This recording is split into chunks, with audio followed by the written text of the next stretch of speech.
Jagalah hati, jangan kau nodai. Jagalah hati, cahaya hidup ini. Jagalah istri, jangan disakiti.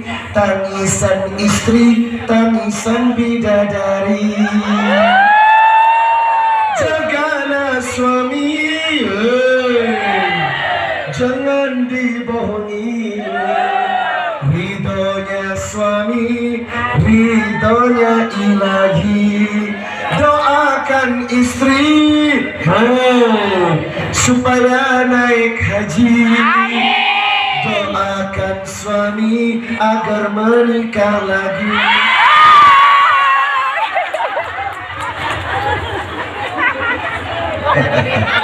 Bercanda. Ibu, jagalah hati kok ya. Jamaah, inilah peringatan dari Rasulullah. Bagaimana cara melepaskan hati dari penyakit dengki.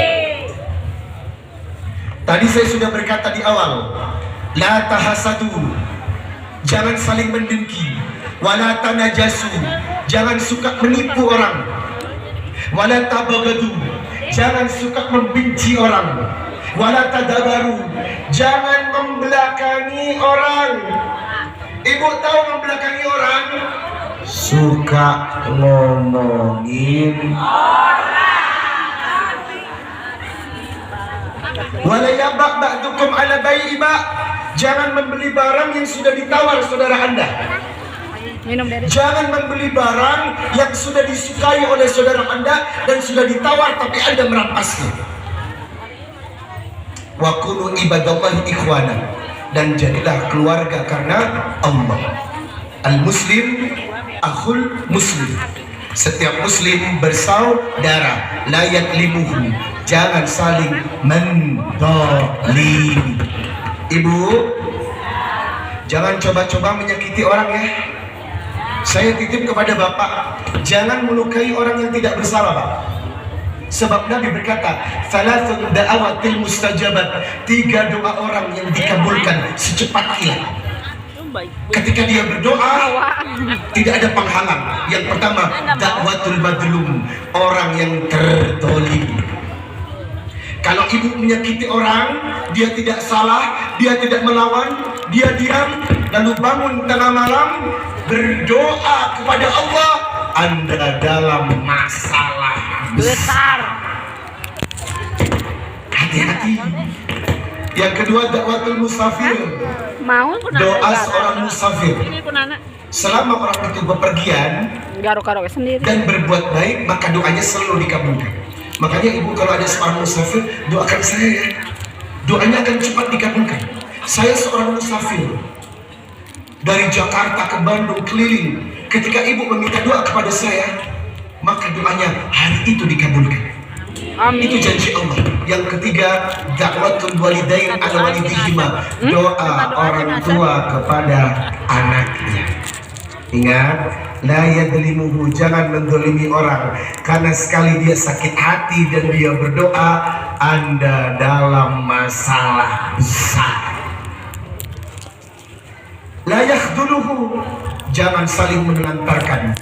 La yahkiruhu, jangan saling menghinakan. Dan ingat, at-taqwa hahuna wala tusiru ila thalath marrat. Memegang hatinya, takwa itu di sini, bukan di baju, tapi di sini. Karena baju itu tidak bisa menjamin kebaikan seseorang, betul? Betul. Kerudungnya lebar, bajunya lebar, mulutnya lebar. Ada? Ada berkerudung tapi ngomongin orang ada? Jamaah. Ya. Kenapa Rasulullah mengatakan hahuna, Pak? Kenapa yang beliau pegang itu di sini, Pak? Karena panjangnya jenggot Anda, hitamnya jidat Anda, cingkrangnya celana Anda, lebarnya jilbab Anda tidak pernah menjadi penentu kebaikan Anda di mata Allah. Nggak bisa. Orang jilbab lebih nyinyir daripada yang tidak berjilbab. Kayak bibir dede. Ya Allah, Bibir dede. kok bisa? Ibu, tolong malu sama jilbabnya.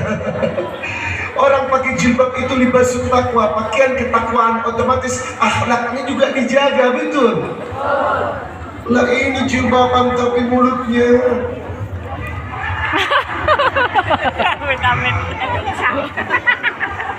Jamaah, jamaah,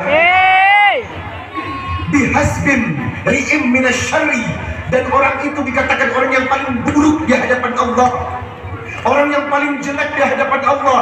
Ayah kira akhahu, orang yang suka mencaci maki saudara. Rasulullah itu kenapa dakwanya diterima, Pak? Karena orangnya lembut. Orang kencing di masjid aja dibiarin. Orang Badui kencing di masjid, si Abu Bakar sudah geram, Umar apalagi kebunuh dia. Kata Rasulullah, jangan, biarkan selesai kencing.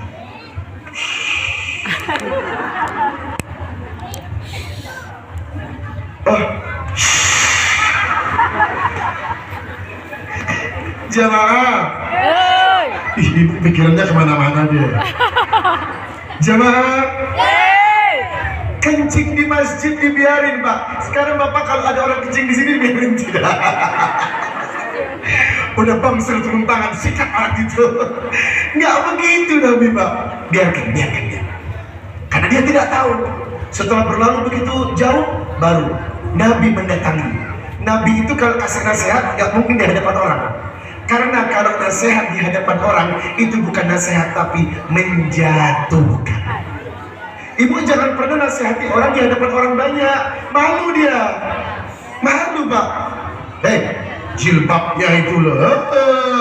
Jilbab kok model sakaratul maut. Jangan.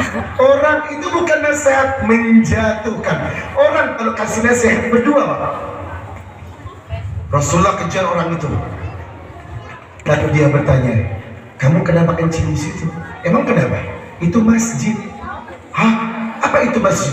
Tempat ibadahnya hamba-hamba Allah. Harusnya tidak di sana, ada tempat. Karena kelembutan Nabi berdialog, apa yang terjadi? Syahadati an la ilaha illallah wa anna Muhammadar Rasulullah.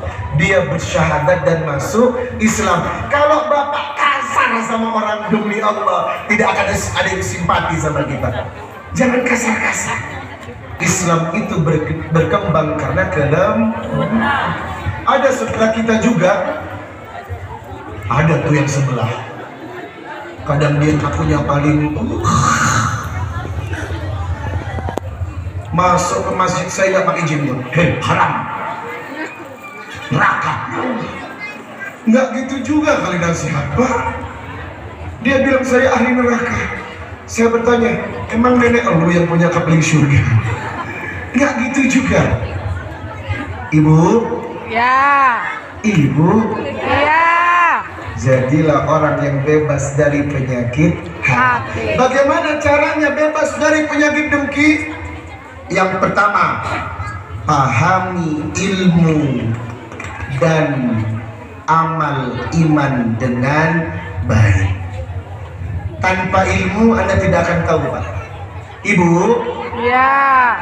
Orang bebas dari penyakit karena dia tahu ilmunya. Kalau ternyata dengki adalah sumber kecelakaan untuk dirinya sendiri. Orang yang dengki jelas buruk di mata Allah. Orang yang dengki dosanya kembali kepada dia sendiri. Orang yang dengki merupakan tentara-tentaranya setan. Orang yang dengki jelas-jelas hidupnya tidak akan diberkahi Allah. Maka ilmu yang kita pahami, jangan pernah dengki, karena itu bencana untuk Anda sendiri. Yang pertama kita sudah tahu ilmu dari dengki. Siapa yang mendengki berarti dia menggali keburukan dan bencana untuk dirinya. Jadi tidak usah sakit hati dan iri melihat kebahagiaan orang. Saya nyuapin istri di Instagram. Kata ibu yang sebelah, gue dibilang lebay. Giliran orang yang pacaran, cici, bego lu. Nyuapin istri kok dibilang lebay. Itu namanya tanda apa? Dengki. Selidik demi selidik, kenapa tetangga saya bilang lebay? Ternyata suaminya belum pernah nyuapin dia. Kasihan. Jamaah. Yang kedua, Bapak harus tahu dampak dari dengki. Ibu. Iya. Hadis riwayat Bukhari nomor 6534. Tolong pahami. Man kanat indahu madlimatul li akhihi falyatahlalhu minha. Siapa yang berbuat dolim kepada saudaranya, li akhihi falyatahallalhu minha, dia harus mencari kehalalan orang yang telah dijahatinya. Kalau ibu jahat kepada orang, ngomongin orang, selama Anda tidak minta maaf kepada dia, maka dosa Anda tidak akan diampuni Allah.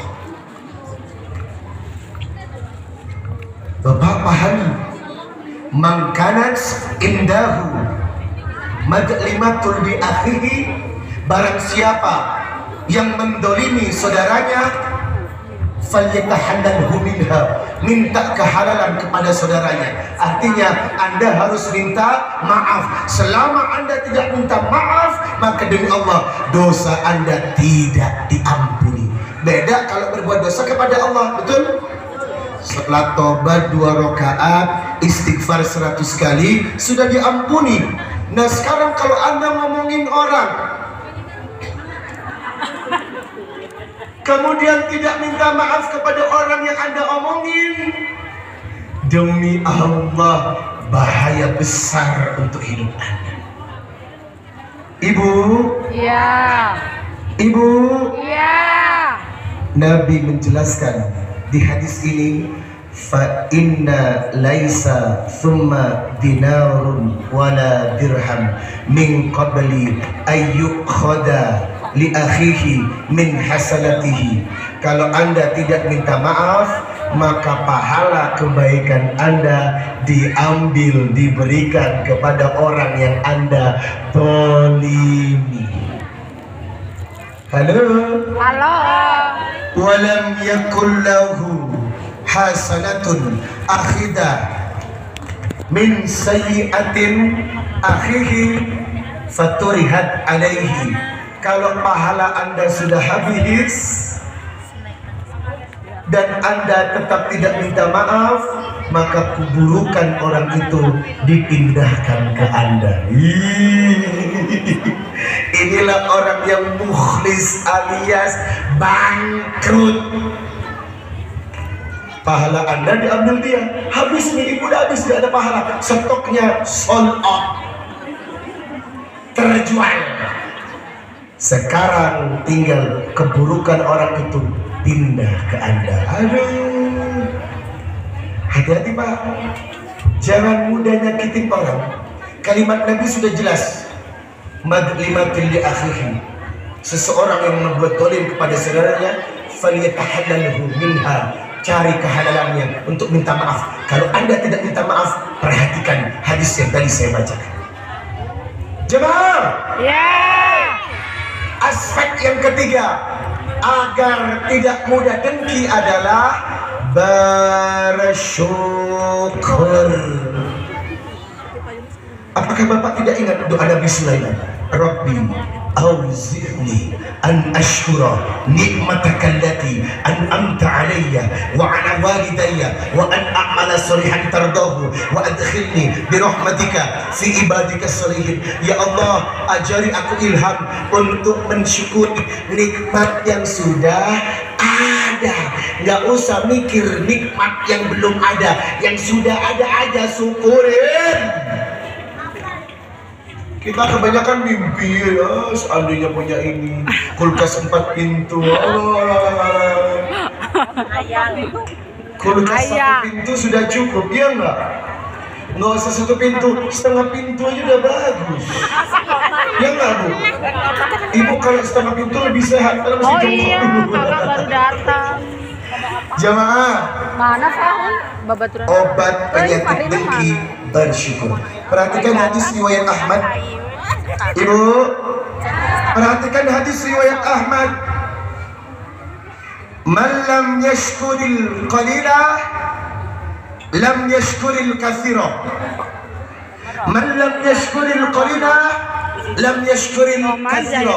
Barang siapa yang tidak bersyukur dengan yang sedikit, maka orang itu pasti tidak bersyukur dengan yang banyak. Kalau ingin dikatakan syukur, maka syukuri dari yang paling kecil. Halo. Halo. Yang keempat, bagaimana cara menghilangkan penyakit dengki, jamaah? Tak usah memandang ke atas, lihatlah yang paling bawah. Hadis riwayat Bukhari Muslim. Nanti aja di rumah. Idza nadara ahadukum ila man fudilla alaihi fil mali wal khalqi. Apabila engkau memandang seseorang yang lebih kaya, apabila engkau melihat orang itu lebih kaya, falyandur ila man asfala fahuwa minhu.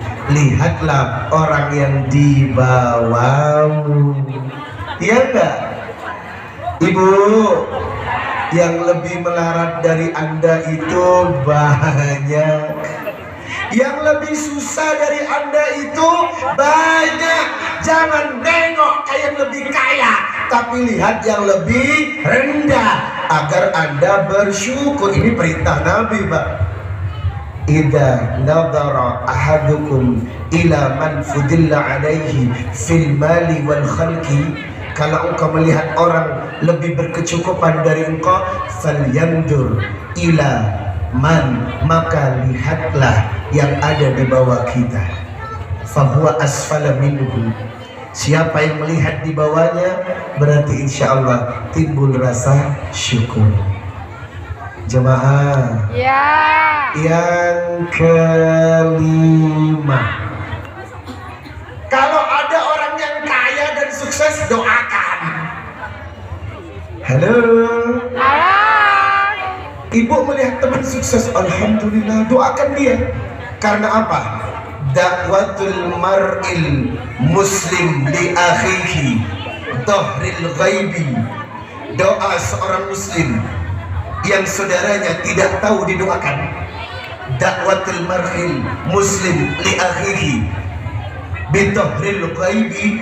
Doa seorang muslim yang Anda doakan tapi orang itu tidak tahu Anda doakan, mustajabah, lebih diterima. Contoh, ada orang sakit di luar kota, namanya A.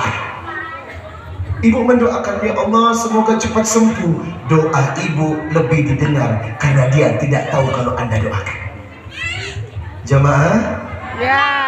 inda ra'sihi malakun muwakkalun kullama da'a li akhihi bi khair. Ketika Anda mendoakan kebaikan padanya, apa yang terjadi? Malakun wal mu'allaku bihi wal malakan safihi. Maka doa itu akan kembali diaminkan oleh malaikat di sebelahnya untuk kembali kepada Anda.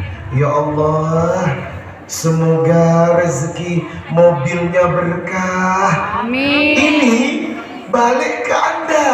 Malaikat mendoakan amin. Dan begitu juga kamu segera punya mobil. Amin. Wow. Halo. Halo. Masya Allah. Jadi Bapak, Kalau teman punya handphone bagus, Samsung Ultra 54, iPhone Pro Max. Satu lagi, sombong, pamer. Wow.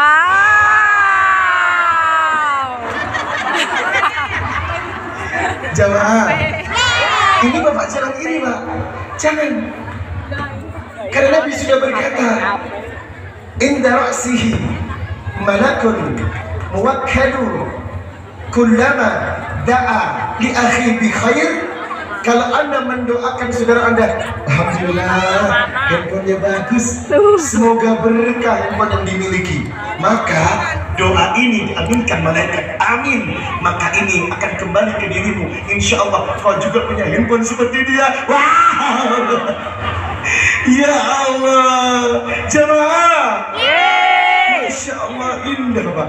Kalau Bapak tahu ilmunya, kalau Bapak tahu hadisnya, Anda tidak akan mudah dengki, karena itu penyakit yang sangat fatal. Ibu, Ibu, Iya.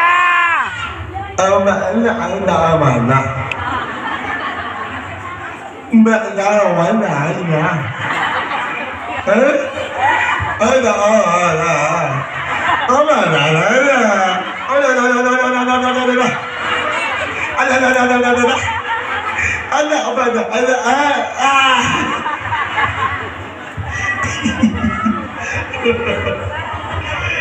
Jamaah, kalau tahu ini dari dulu kita nggak perlu dengki, ya nggak perlu iri, karena ternyata cukup mendoakan, nikmat itu akan pindah kepada Anda. Yang terakhir, Ibu, Ya. yang keenam, cara menghilangkan hasad dalam hati adalah ubah niat Anda. Ibu kalau sudah merasa nih, astagfirullah, langsung istighfar, astagfirullah, nggak jadi ya Allah, nggak jadi ini, nggak jadi ya Allah, nggak jadi, langsung belokkan Pak, niat yang buruk langsung belokkan, astagfirullah. Barang siapa yang mampu membelokkan niat yang buruk menjadi niat yang baik, insya Allah Anda bebas dari penyakit hati. Amin. Subhanallah walhamdulillah wa la ilaha wallahu akbar wa la haula